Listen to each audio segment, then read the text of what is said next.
Conformément au message divin du 11 février courant, les fidèles de l'église du Troisième Testament ont arpenté quelques avenues de la ville de Mbuji-Mayi, priant en faveur du pays.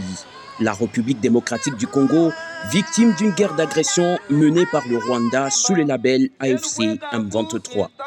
Chantant et implorant la grâce du Père Vidi Mukulu par son fils élu, le testateur légataire Mbaye Kazadine Kobongo, ces croyants affirment qu'en dépit des événements macabres survenus dans l'est de la RDC, ils ne perdent pas espoir. Pour eux, la guerre que subit le peuple congolais est à la fois spirituelle et physique, mais quoi qu'il en soit, seul le Père Vidi Mukulu a le dernier mot sur ce beau pays. Que le monde sache que nul n'a le pouvoir décisionnel sur le Congo. Ce don béni de Dieu, en cette période de sa libération totale de l'emprise coloniale de tristes souvenances.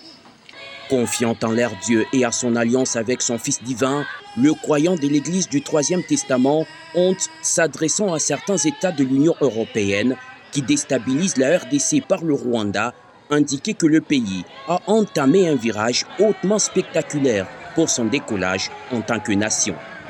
Le Rwanda, pion utilisé à dessein par les multinationales, nous citons la France, la Belgique, l'Angleterre, l'Italie, le Vatican ainsi que les États-Unis d'Amérique, pour mener cette guerre par procuration ainsi que ses maîtres acteurs directs, commencent dès ce jour à connaître le châtiment divin.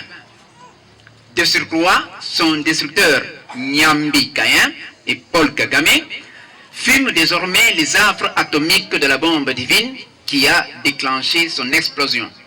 L'Église du Troisième Testament continue de croire en l'instauration par le Père Vidi Mukulu de la béatocratie en RDC, un pouvoir du bien qui engendre à son tour la paix, la quiétude et le développement.